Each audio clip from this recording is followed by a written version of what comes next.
ngufweni mwe Tata, tuchingilileni mweleza, lilangeni tulwileniko, nimwefye mweka mwinga twafwa, nimwefye mweka.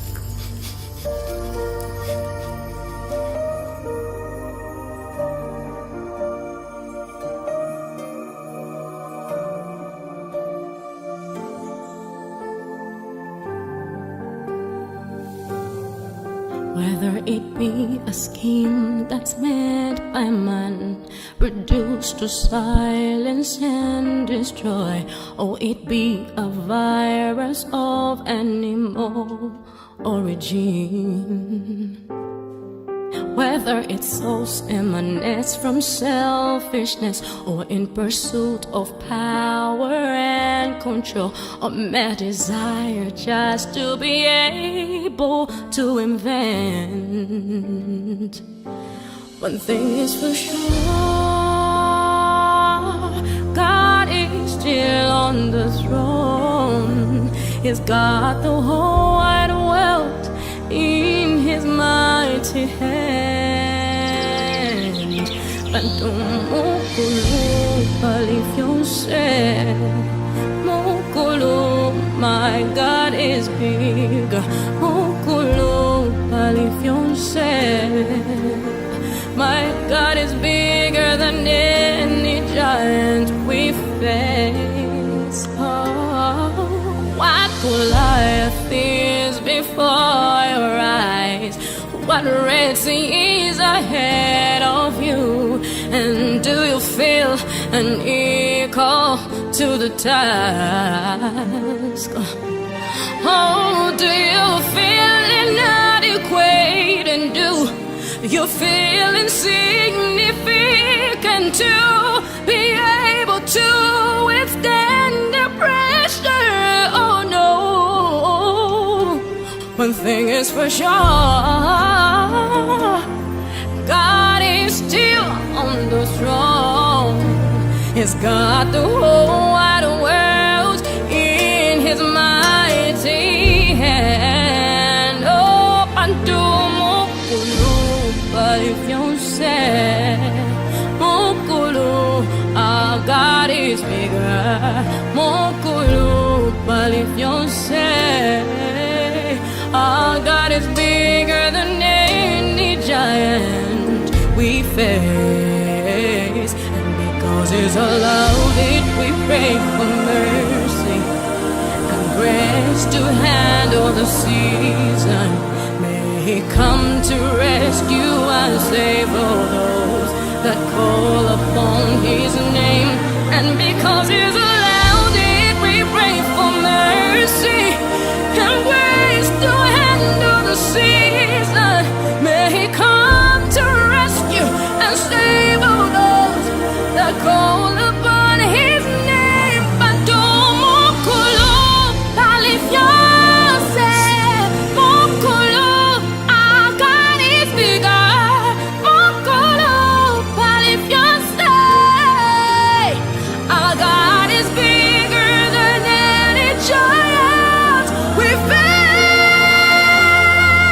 Mokulu palifyonse, mokulu, our God is bigger.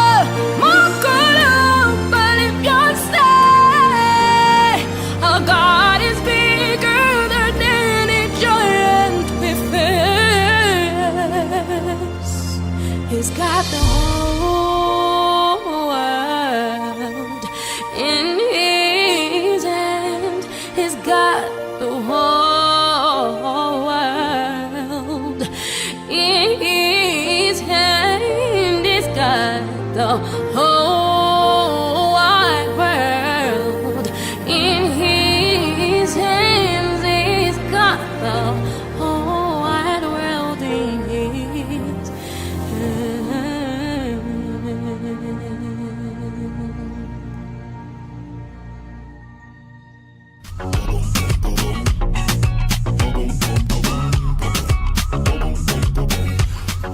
Hello viewers, welcome to the program. My name is Ryan Chola. I'll be hosting a program dubbed Youth Chat. And today we'll be discussing faith and relationships. Within that topic, we'll be talking about how do couples manage these times? How do those in courtship manage these times? And for those that are about to graduate into courtship, how do they manage these times?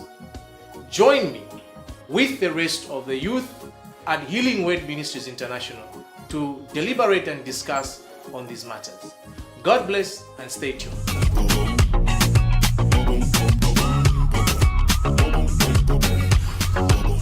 Welcome back. In the studio, I am blessed to have youths from the Healing Word Ministries International to discuss faith and relationships. As you may be aware, today there's a social shift, a dynamic change in the way people are relating with each other, whether at home or in their offices. And to discuss those dynamics in the social change of how people relate, these youths are going to bring their game. And just to introduce them, on my back left, Michael. What's up? On my far left, Kaluba. Hi. On my immediate left, Naomi. Hi viewers. And my near right, this is Ngosa. Hello viewers. And far right there, that is Sazi. Hi viewers. On back right there, that is Amos. Hello, And then I have Chris here. From Zambia. Just to roll out the program, Michael, what do you think are some of the impacts that this pandemic has caused in our societies? Thank you for having me, Ryan. Thank you. First of all, there's a lot of things that this pandemic has done, socially, economically. When it comes to the social sector, people are unable to get through work during their day-to-day lives. Their day-to-day lives have been disturbed. They can't just go on a bus as it used to be. They can't sit, have a meal with family members, go out, have a good time. They can't, places where you can go for paintballing, social activities, all of those things that, what can I say, strengthen relationships have been cut out. Economically, there are people who are not buying the things that they used to buy anymore because now they're afraid to go out. If I go to the supermarket, I touch this, this could be there. If I do this, so it has really damaged our day-to-day life. But I mean, life is a phase. Eventually, we do get past the hurdle. Yeah, but from the lady's perspective, Sazi, do you feel that there's that negative impact, just stemming from what Michael said? Do you feel any social impacts? Of course, there's a huge negative impact because, you know, as human beings, we are used to social networks, we're used to interactions, but then now we are being forced to be isolated in a way, and that brings a lot of negative impacts because there's some people who alone, living alone in homes, you know, they don't have families, and then you are out there alone 24/7, and then to top it up, I mean, Zesco is also doing their thing. There's load shedding, you barely have time to watch TV, you don't have bundles because that is also expensive, so you find that you're mostly alone. Not everyone is into reading books, so even reading books, I mean, how long can you sustain it? It's been quite a few weeks now, so some people get to go into depression. People are losing touch of the things that they have to do. So the negative impacts are really there. I mean, when it comes to the element of faith, Amos, do you feel that there's been a negative effect on the Christian life? Yes. The reality is that faith is a life in itself, and people in life are at different stages. So in the same way, we don't have people at the same level of faith. So we can all be called Christians, but then we are moving at a different phases and levels of faith. Therefore, I'm just imagining a newborn babe in Christ who gave his or her life 2 weeks before the pandemic, and then all of a sudden we have to go into this situation where we don't have to be fellowshipping together. How do they strengthen their faith? Did they reach at that level where they could stand on their own without the company of other believers? Of course, for those who are already old in Christ, if there's such a thing, it may be easy to cope. There is. Yeah, because I mean, we found Apostle Paul doing mighty things, mightier than those who were there earlier. So maybe the issue is the gauge that we use to measure old and young in Christ. But the truth is that yes, those who have been in faith longer may know how to navigate around this whole issue, contrary to those who are not old in faith. Naomi, there's a situation that I've just popped out of my mind based on what Amos has just alluded to. I'm thinking about a relationship that started before the issue of stay-at-home campaign. How can such relationships be sustained? Because I'm thinking, I mean, someone just found themselves in that sort of a situation, and boom, there is a campaign to stay at home. How do you think they can sustain that relationship? Of course, we are looking at a Christian relationship. No pressure. Okay, so to start with, yes, it is a very big challenge, especially that you're just getting to know each other, or you've just been introduced to this relationship. And I mean, the strength of every relationship is built on the aspect of interaction.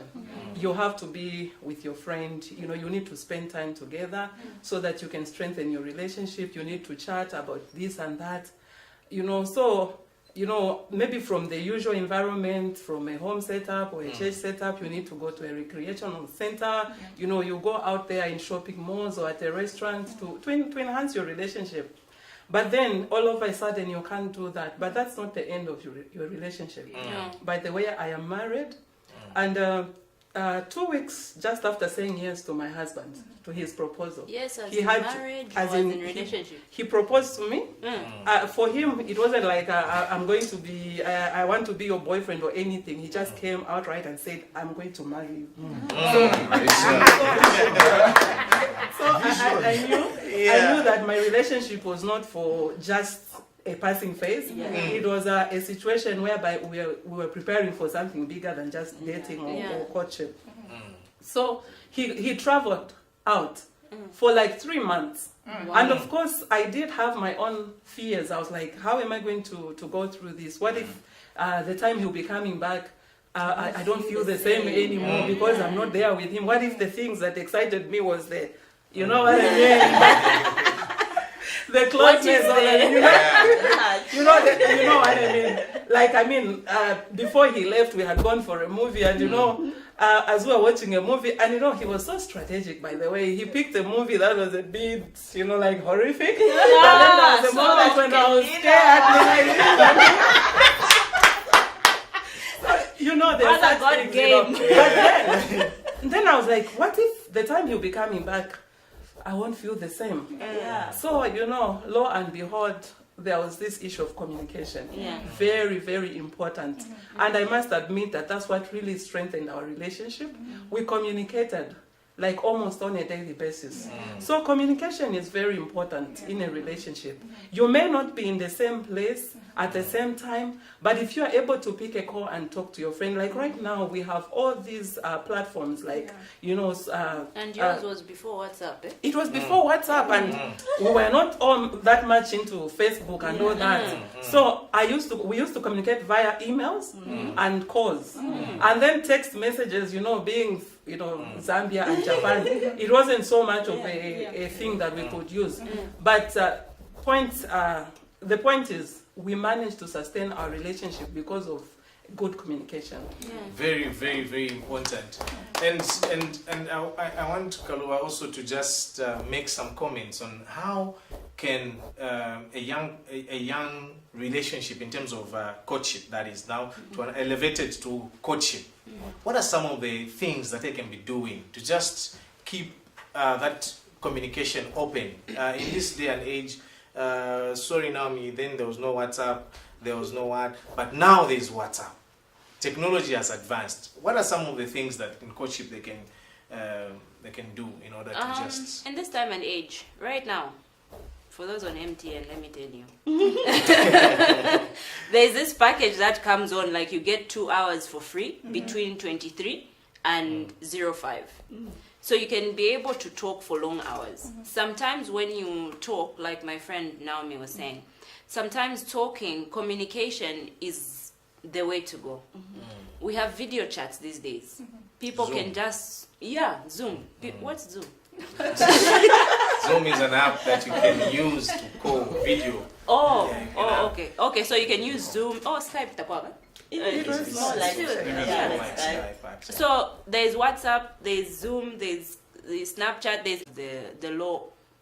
You understand, Yes. right? Yeah. Yes. So we have to respect that. So we can't go to restaurants, we can't go to what, but then sometimes just sit on the bridge, the ordinary one. My husband and I, before we got married and whatnot, there were times we were broke. We'll just sit by the bridge, get a ice lolly, car lime, and you sit and you're chatting. Because in as much as there is social distancing, look at it this way: you're also saving your money.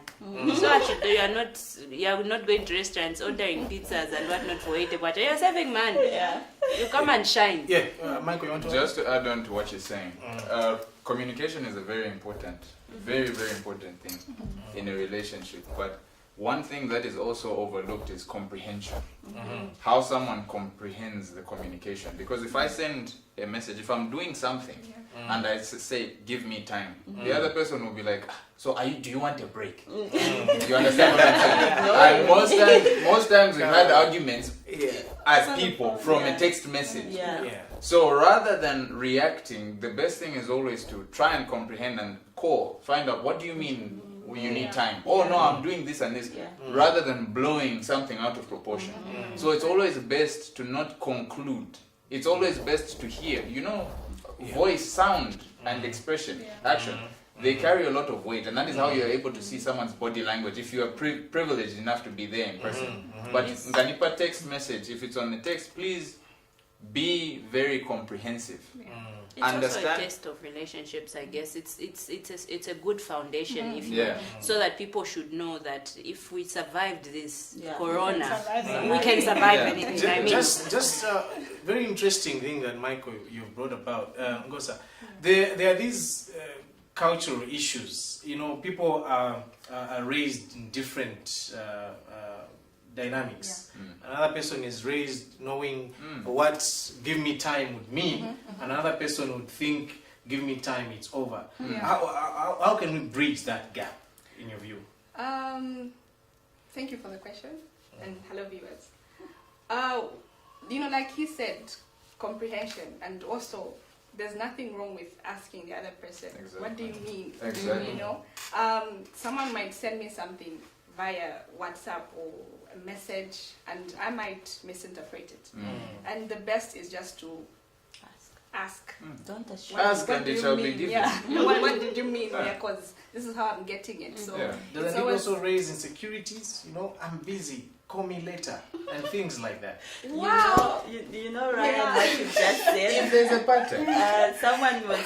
Someone wrote something on social media and saying, if your partner can't check up on you in this time of coronavirus, just know that he doesn't love you. This is the time when you're so concerned about your loved one. So every now and then you're like, hi, are you okay? Are you feeling any symptoms? And things like that. So you have to be extra. People are not as busy. So, okay, you're busy doing what? Are you an essential worker? With the age of technology, Chris, now there are these platforms that have been shared. Do you think there are better tools that we can use in terms of bridging the gap that is there? We're talking about isolation, the impact on the youths, and just generally everyone out there. We're talking about faith here. So maybe even before we go to technology, I'm looking at it from the positive side of it. We're living in a nation whereby a lot of youths don't have time to think, reflect. They have so much time for fun. Okay? So if you look at all these great men out there, even starting from Jesus Christ himself, because we need to give a lot of hope out there. He had to go in isolation. Then when he came out of that isolation, he came out with power. Then he was able to preach the word of God. All these Saul converting to Paul, they had to go through An isolation process. Yes. The others call it the wilderness. I think we should just ordain him. So during that period, you use this time of isolation to reflect, ideas drop into you, and then you write them down, and then you implement them. So now, in the end times, they are saying that knowledge will increase. That's the reason we've got Zoom, Skype, WhatsApp. Yes. What are the youths out there using it for? To improve their lives, not so much on defamations or character assassinations. Because you find that most of the youths out there sitting on Facebook, there's nothing productive. They'll be listening to whoever it is, I will not mention them, just to laugh. 8 hours laughing. Why can't you use that time to improve yourself? We're saying faith comes by hearing, and hearing the word of God. So how does your faith increase? It's through, and I just learn to use that technology. If I'm interacting, yes, we're called to love one another. So let's check up on our friends using the same technology. Yes. We video call, check on the condition of your friend. Yes. So we use this technology for the betterment. Yes. And we use this technology to increase also our faith. And so that even this isolation that is coming up, for me, I call it a holiday. Because it's not so much of isolation. Because if you're concerned about someone, you always check up on them, you always call them. There are people you don't see even for 2 years. The moment you see them, like, I mean, you just met them yesterday. There's that constant touch or communication. So I would want to urge the youths out there to say, look, guys, use this technology that is out there. Right now, the only form of communication that is there that will keep bonds is you having enough data. Kalo was talking about MTN, even us on Zamtel and Airtel, and those of us without smartphones were able to text. Write a love letter. And it's not really a complete lockdown in Zambia, right? So there are some places that are operating. I think you can order a bouquet of flowers and have them delivered. You may not have to meet with a person, but have them made a chocolate and have them delivered to the person. You just say, please, let me just get some carols. And pay for my Now, friend. just building up on that, Chris, I want Amos to just bring in the idea of the fact that these times, as mentioned, that believers have also been affected. But what are the believers supposed to be doing now? In these times, their role is to evangelize, to minister, meet needs in various aspects of our society. What are they supposed to be doing at this time, in your view? Thank you so much. I think I'll really build on what Chris mentioned, that you need to look at the positives in this current situation. And as a believer, we must understand that church begins from home. So if at home there's no church, I can't bring church to my friends. Okay. So one of the positives that we need to look at is the fact that we can use this time to really strengthen our faith. We need to use this time actually to strengthen our faith. Because whatever is happening currently is speaking into some of the prophecies that were foretold. And it was mentioned that pandemics will arise. But the beauty is that Jesus Christ also told us that He will be with us to the end. So there's no faith does not lose value because of the pandemic coming on board. But we must be able to remain seasoned in and out of pandemic. So as believers, my encouragement is that first and foremost, let's use this time to reflect on how have we strengthened our churches in our homes. Are the fathers being priests in their households? Are we having that fellowship within ourselves? Because the truth is that it may not happen whilst we are alive, but there will be a time that will come that people may even be threatened to death. Yeah. Have we equipped our children to be able to withstand such times? So it is in times like this where we are getting more or less like an eye-opener of what tribulation could be like.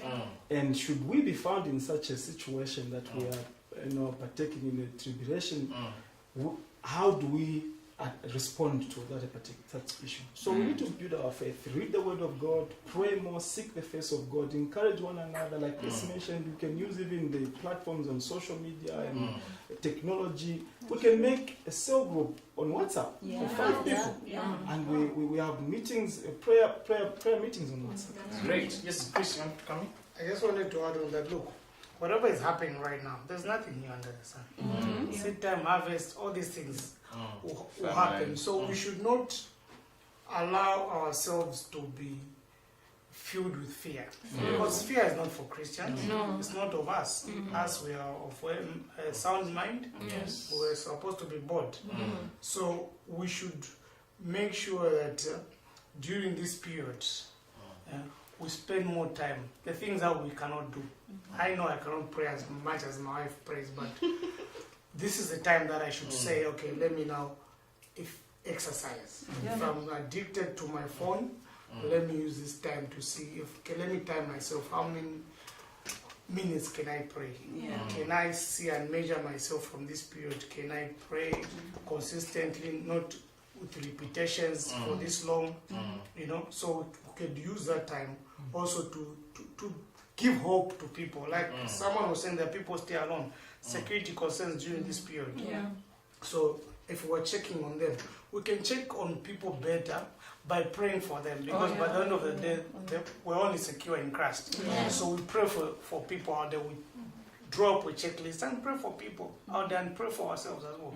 Great. Now, Michael, you are married. At this stage, what do you think would be, just a build-up to what Chris and Amos have just alluded to, what would be the role of a husband at this stage in our lives, or in our societies or communities? What would be the role of a husband in terms of in terms of spiritual growth, in terms of economic activities? Maybe I give a background to my question. My background, I'm thinking that imagine a husband that never used to be at home, okay? And all of a sudden he's told you need to work from home.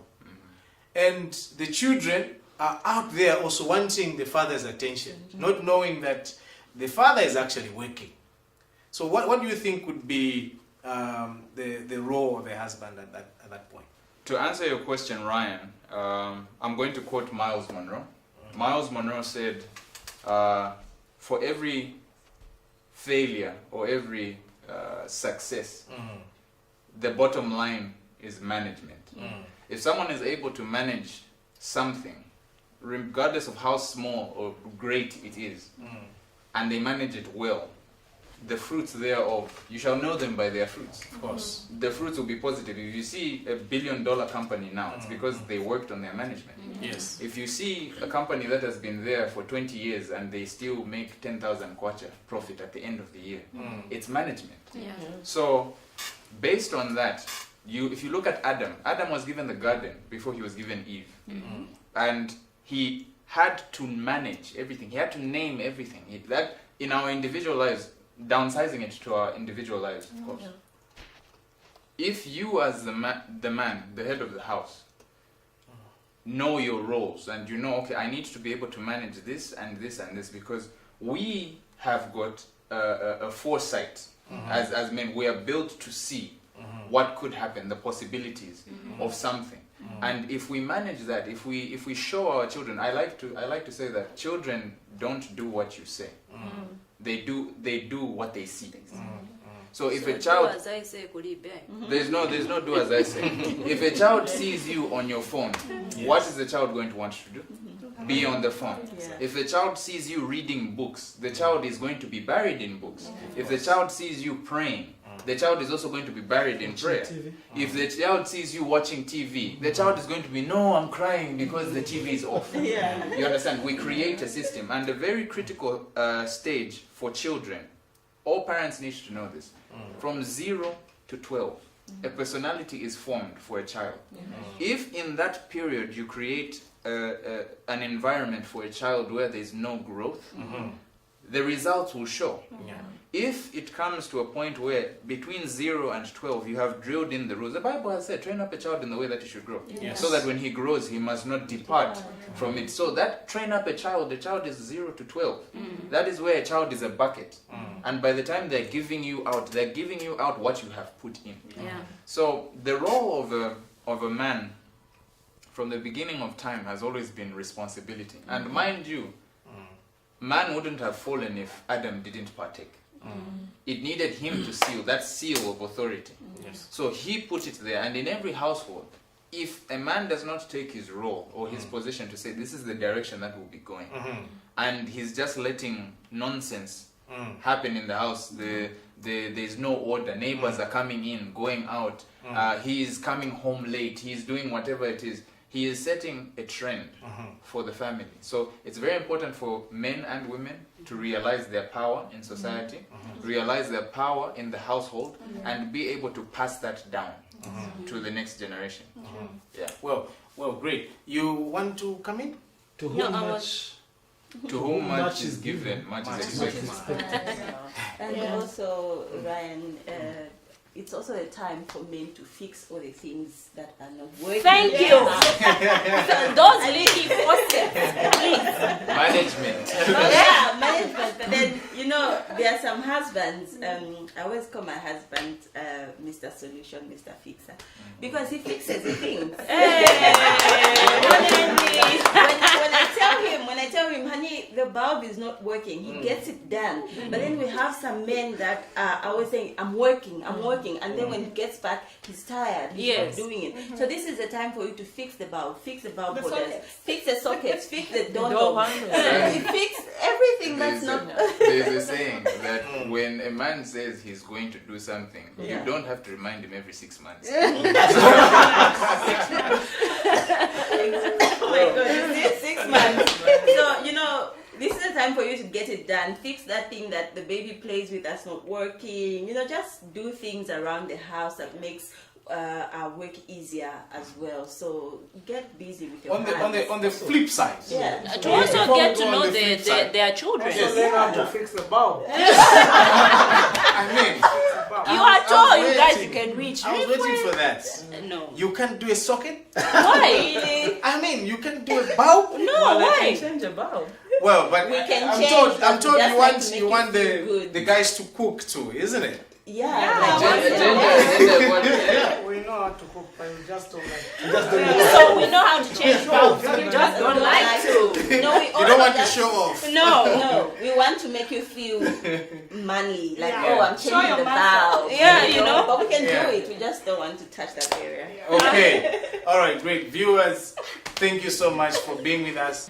To all the youths out there, you've heard it and you've seen it.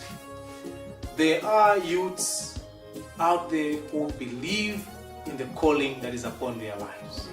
They believe that Jesus is still the answer. You may have gone through drug addiction, you may have failed a relationship, you may have failed a marriage, whatever the case may be. You've heard it and you've seen it, that Jesus Christ is still the answer. We at Healing Word Ministries International will be very happy to hear from you. Please make a call, send a message, and we'll be glad to get back to you. All we want to share is the love of God. Whatever situation that we are in at the moment, we just want to share the love of God. Because we know that your home is where Jesus said, I've gone to prepare a home for you. And He will come back for you in whatever time that He will come back. Nobody knows the hour, nobody knows the day, nobody knows the year. See you and God bless.